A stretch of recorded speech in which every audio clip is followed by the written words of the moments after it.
Good morning, good afternoon, good evening. I'm Terrence Jones, your host for another episode of the All I Do Is Win podcast. Listen, I'm here with some of the student leaders of Lackawanna College. Put your hands together for yourselves. They look so good, don't you agree? Yeah. So we're in the room and we're talking with some powerful, amazing student leaders about what makes a leader, what makes them successful, what makes them overcome setbacks. And these are conversations, once again, that when we talk about these things, not to mention that we're in a locker room, this isn't just a locker room talk. This is a life talk. And you're going to hear this from people who are in the dirt. They're in the mud. We even have one who just came straight from practice. And she said, oh my goodness, I don't know if I'm ready for this because I'm sweating. And I said, no, this is perfect because this is what you're supposed to get a little sweaty today, right? So I want to pass the baton over to you guys. Just tell us your name, what position you play, what year you are in college, and we're going to jump right into this conversation. How you doing? I'm Jacob Tiberi. I am a redshirt freshman, so sophomore in classes. I play quarterback here at Lackawanna College. I'm Gracie Sokul.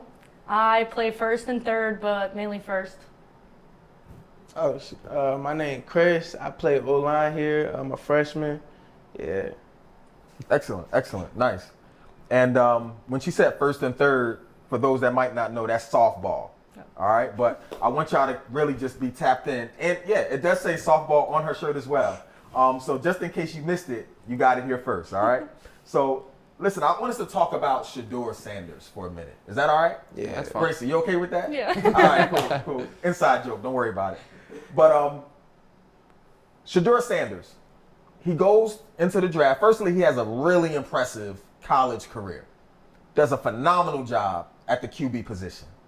And then he goes highly recruited, expected to be one of the top draft picks. The first round goes, he's not picked. The second round goes, still not picked. Third round, it gets dark. It gets a little delirious. But in the very last round, he ends up getting picked up. I think it was by the Cleveland Browns. Is that right? Yep, Yeah. Cleveland Browns. And then by a freak accident, incident, however, he ends up getting the ability to play a preseason game, and he goes off. And he shows that he always had the ability to be a top-tier quarterback, but for some reason, he was overlooked. What I wonder today is, when we go into this conversation talking about success, what does it look like as a leader when your ability is underappreciated, underseen, or undervalued? How do you as a leader still emerge in those types of environments? Anyone can hop in on this, yeah. Well, first and foremost, we're all in that situation right now. That's what JUCO athletes is. We the athletes that were overlooked. We didn't get what we deserve or what we feel we deserve. The best way I would say to keep your head, keep leadership in that type role is always remember where you come from. Always remember what you're doing it for. They always say the best way to keep going is to remember what you're doing it for. You know your talent. They don't know it. You might have been overlooked. You might not have been seen. It's best to keep, what's the best word I'm looking for here? Keep your head level and know that you're going to have punches here. You're always going to, people are beating you down in life no matter where you come from, who you are. There's always somebody telling you you're not willing, you can't do what you want to do. And the best thing to do is just keep fighting and improving yourself. Yeah. To add on to Chris, everybody here has been overlooked, maybe their whole life. Mm-hmm. And the biggest thing is you just need that one opportunity. For example, Shedeur, he had that opportunity in the preseason game and he went off. Mm-hmm. And, maybe you just need that little light to shine through, and you need to be able to take advantage of those opportunities. Not everything is on a pedestal for everybody. Yeah. And that's probably the biggest thing, is just taking advantage of the opportunities that you get. Yeah, that's real good. Mm-hmm. Grace, you have any thoughts on that?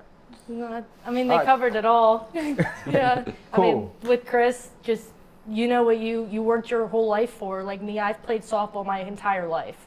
I know what I worked for. I'm here at college proving what I worked for. I have my position and I'm set. Yeah. Good. Yeah. And I think what I hear in the undertone of what you guys are saying is almost being prepared for that process. And the process is what people don't really like nowadays. Nobody wants the process. No, 'cause everybody wants immediate they think they're gonna go in and success. start. You got to work your way. You got to work your way to start, and we all did. Tell us a little about that, Gracie. I don't know. I mean, as soon as I got here last year, I worked my butt off to get a starting position, and that I did. I worked my butt off, and I got my starting position. And what did that look like when you're trying to get there, before you have the starting position? Like, what type of things are you telling yourself? What type of things are you doing to persist? I am showing up to practice days on end, working my butt off, no matter what I'm feeling. If I'm sore, I still go to practice, and I spend those 2 hours going at it, no matter how I feel. If I'm sore, I still go to my workouts. I push myself to my best. And Yeah, I love that. Anybody have any other thoughts around that? Cool. Yeah. Gracie held it down. Yeah, there you go. Held it down. Give her a little fist pump pound or something. Yeah, fist pumps for everybody. So I think that I like that conversation around process, because what I think, back to that point, because people want that immediate success, I think there's a phrase, and this: comparison is the thief of joy. Comparison is the thief of joy. And that's so true. Yeah. And I think one of the biggest spaces that we have to deal with comparison is always with us. And it's in your cell phone. Yes. it is. Social media. Definitely. Right? Definitely. Instagram, Facebook, Snapchat. TikTok. All of these platforms, you see people that's your age, that's younger than you, that's maybe going down the same path that you are, and they're winning on such a large level that it could make you feel like you're losing when you're just going through your process. How do you navigate social media as a leader who, to your point earlier, in some point in time was overlooked or undervalued or underappreciated? Anybody got that one? I don't, if something bad pops up, I put my phone away, because that's not me. The best way. I don't look for the bad stuff. I only look for the good in social media. I stay off as much as I can. I don't put myself out there on social media, because I live my own life. No one needs to know what I go through. No one needs to know what I'm doing with my life, what I'm going through to be an athlete, what I'm doing to keep my academics up while being an athlete. No one needs to know. To add on to her, like, everybody has their own life. Why am I trying to compare to, for example, Chris? Chris lives his own life. He's on a cruise. Why? Like, oh, I'm jealous that he's on a cruise. Why? Like, why would I compare myself? Oh, I can spend my money and go on a cruise. Like, why do you need to compare to somebody else? You have your own life, and it's not, like you said, the thief of joy. It's just going to make you more miserable if you try and compare your life to somebody else. Yeah. And it's not a good way to live. So, as a athlete and as a, student, you see people getting their degrees and high levels and getting a job right out of college, or, you're seeing them get these big offers. You just got to put your head down and live your own life and take it one day at a time, because at the end of the day, what are you going to do about it? Like, you can't. It's you your can't, own journey. Yeah, you can't go to where this person is and confront them. Like, there's no point of that. You might as well just keep your head down, ignore all the distractions around you, and take it one day at a time. Nice. Chris, you got anything on that? Yeah, like you said earlier, with the whole comparisons, a thief of joy. I try to remind myself every day I'm here that my journey might not be like, it's people from where I'm from that are at higher levels already. They came out of high school, getting recruited, all of that. It's reminding yourself that just because y'all start from the same don't mean your journey is the same. Yeah. I might never get there, but that's the point. Maybe that's not meant for me to be there. You got to remember that if it's meant, it will be. If it's not, it won't. And just say that again. If it's meant, it will be, and if it's not, it won't. Chris dropping bars, huh? Yeah. I think it's the seat. Yeah. The coach was there dropping bars. Yeah, he was. That's good. That's real good. And I like that approach, because it makes it where sometimes we'll force what success looks like, right? when I really believe that success isn't us reaching the goals that we set, but success is when you reach the greatest possible outcome that was possible. For yourself. Yes, for yourself, right? Not for others. Right. You don't need to worry Right. about what others are doing. Yeah, yeah. and They ET, honestly, they might be lying. You never know. that's what social media does, right? Yeah. Because there's this trick I heard, and I'm gonna throw it out there, but the question is, do you want to hear the fastest way to make $1 million in 5 days? Do you want to hear it? Sure. The only thing is, you got to give me $500. Yeah. You got to give me $500, but I'll teach you how to make $1 million in 5 days. Who's gonna take that deal? Does it sound like a good deal? I don't know. See, so I'm here with leaders, right? So leaders think like leaders. They're like, something don't sound right about this. But there's somebody who's like, I'll take that. But the problem is, how do you know if I ever made $1 million in 5 days, right? Why am I giving you $500 so I can make Right, $5 million? right. And that's the power of social media. You have the power to lie. Yeah. Exactly. You can lie to everybody as much as you want, right? And all you need is a couple fools to make a little bit of dollars, right? In a short amount of time. But there's a point that I wanted to get to that I want to really hear y'all perspective on. And I think y'all really said a really good tone talking about what success and what success looks like. And there's a phrase that is Eric Thomas that he says, and it's that it's you versus you. He may not have made it, but he said it, and it stands out to me as something that he said. But you versus you means that you are constantly looking for the ways that you can improve. A lot of times we want the systems around us to be better, but you can't control the system. You can't control the process. The only thing you can control is how you engage the system, how you engage the process. So when you think about yourself and the journey that you guys have been on, I'm sure each of you have had your own unique journeys, your own obstacles, your own successes. If you could just give me one obstacle and be a little transparent, we're gonna go a little deep, we're gonna get a little in your business. Yeah. But what is one personal obstacle that you've had where when you looked at it, you're like, this is in me, but it's not really good. I gotta find a way to overcome this in order for me to get to the next version, the better version of me. So I'll start that. As deep. Because I'm going through it right now myself. I'm sad to say I'm honestly my biggest letdown. Like if I don't hit the ball in the right place, or if I don't hit the ball at all, I'm letting myself down and I'm letting my team down. And I'm going through that right now. I need to overcome that. I have daily affirmations, like you said. You can control yourself. I control my effort. And if I give it all my effort, I'm okay with myself. I'm good with myself. Yeah. So when you talk about that, I want to go a little bit deeper and or more expansive on that. So when you talk about you being the thing, could you tell me a little more about like what you're imagining when you talk about that from a ball context? I don't know, like if I don't hit the ball, that's what tears me down, because I know I'm so much better than that. I don't, when someone else gets in my head, it's just me in my head saying I can't do it. I can't do it, but I can do it. And I'm the only person that will be able to tell myself that I can do it.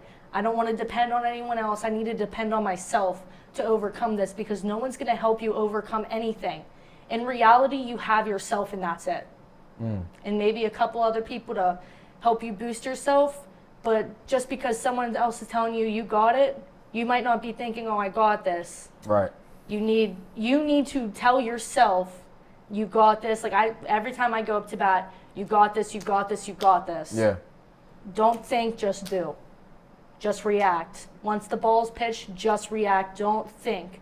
And while I'm playing first, say there's a ball hit to me, I already know what I'm doing. Before the ball hits me, it might not even be hit to me, but if it is, I know where I'm going, I know what I'm doing. Yeah. So I have a thought about what you just shared. Is it okay for me to share it? So I have to ask permission. I think that's really introspective, it's really transparent, and I thank you for sharing that. And what I heard was you talked a little bit about something that we spoke about in the previous podcast, which is being mentally sharp, being mentally tough. But on top of that, the layer of what I heard was you speaking about not having negative self-talk, but giving yourself positive affirmations.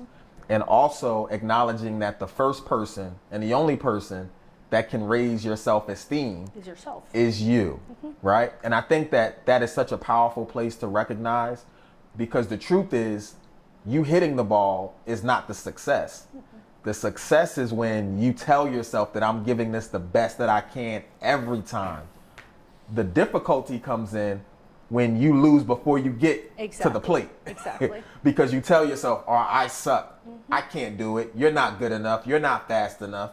And I heard the resilience and I heard the fight in you. And that's something that I think is so amazing and awesome for our audience today. So I want to salute you publicly and thank you for just being transparent in that way and talking about that struggle and that fight. And also identifying that even that fight, even though it may not be a team journey, that there may be a couple voices that actually have that intimate access to be able to encourage you in those times when you're feeling negative or feeling down, which means that even though you mentioned, hey, this is a self thing, even in that self, there's still a circle. Yes, there is. There's still a circle. There is. And that's such a powerful thing, Gracie. Yes. That's such a powerful thing. So I salute you and thank you for sharing that. Absolutely. If you don't mind, you could re-ask the question again. Yeah. No, we went a little deep. But what is one area of a personal obstacle that you've had to overcome in that you versus you fight to be a leader?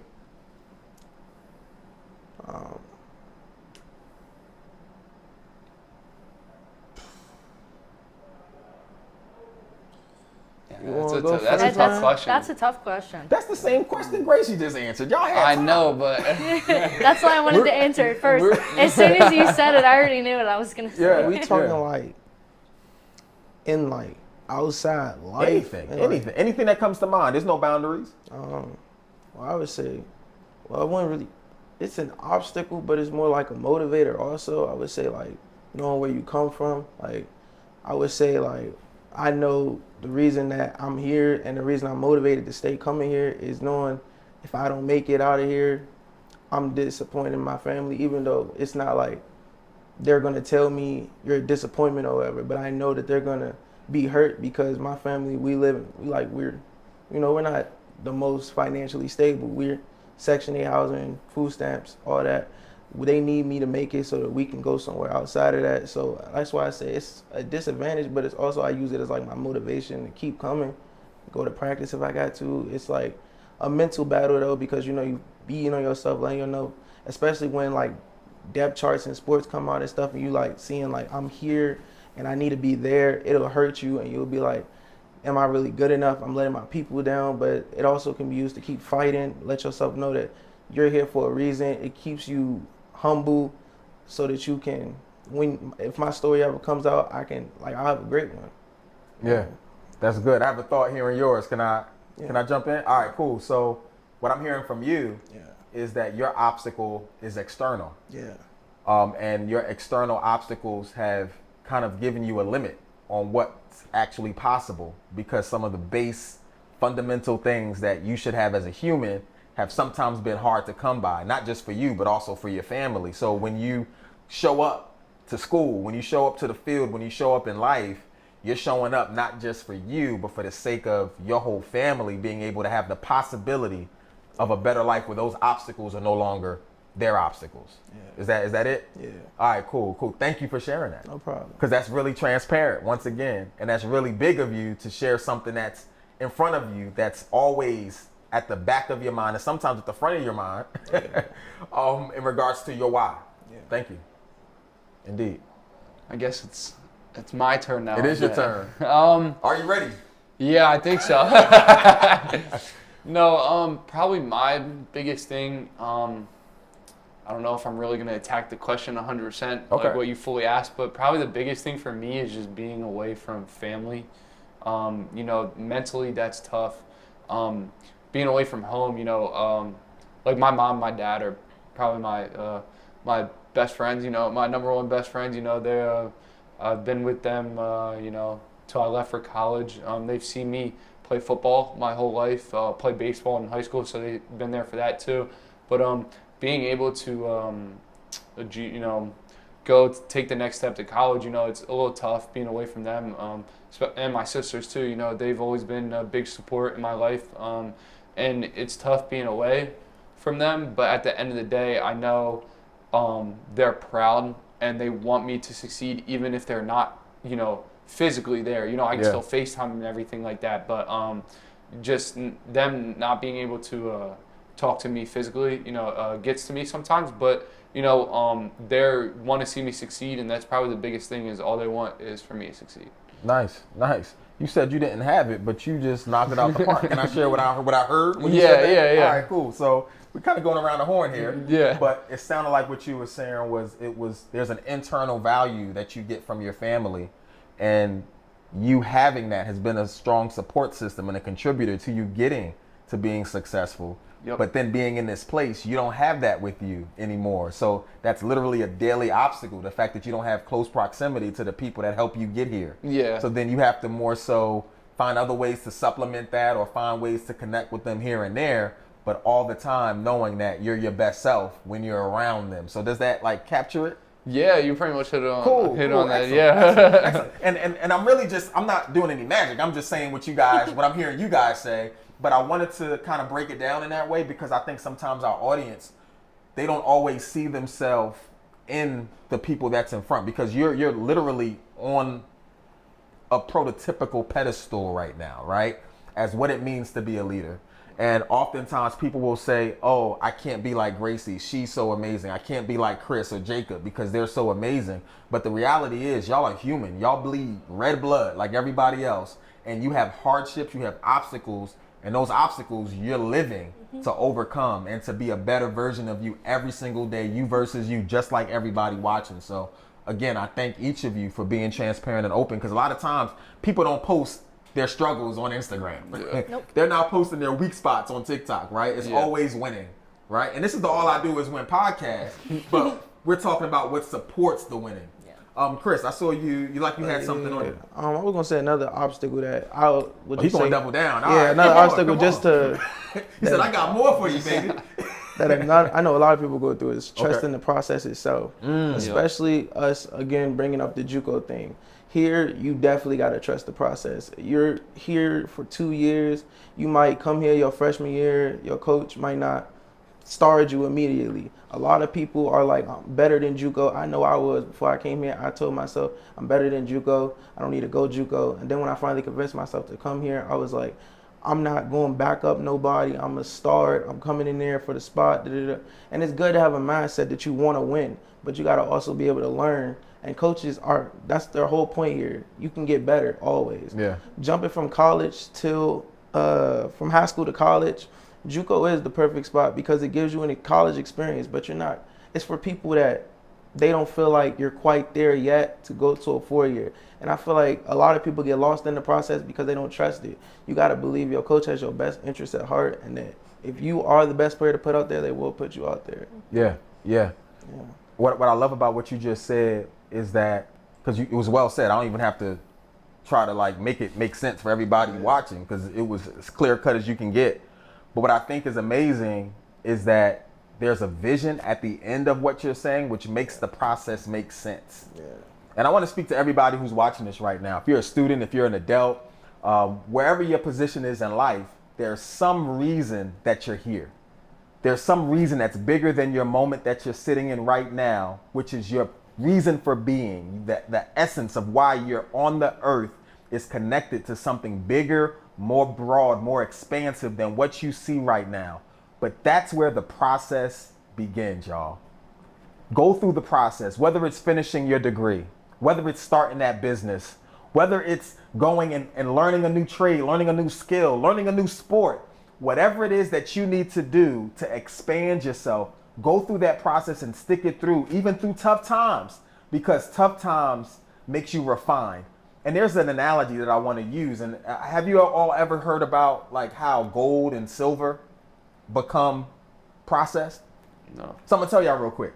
All right, this isn't chemistry or nothing like that, but I'm gonna go through this. We're in a locker room. I'm about to talk about chemistry a little bit. Take a test after this. Right. So when gold and silver is found, right? Firstly, you have to get it from the earth. It doesn't look as beautiful as it is on your jewelry, right? Like the way Chris jewelry look, it's bling blinging, right? It's bling blinging. I pulled up my chain. I was like, let me put this away. This baby chain. Chris got the real deal Holyfield over there. But what happens is it doesn't look good. It looks real dirty. It's messy. But there's a person called the refiner.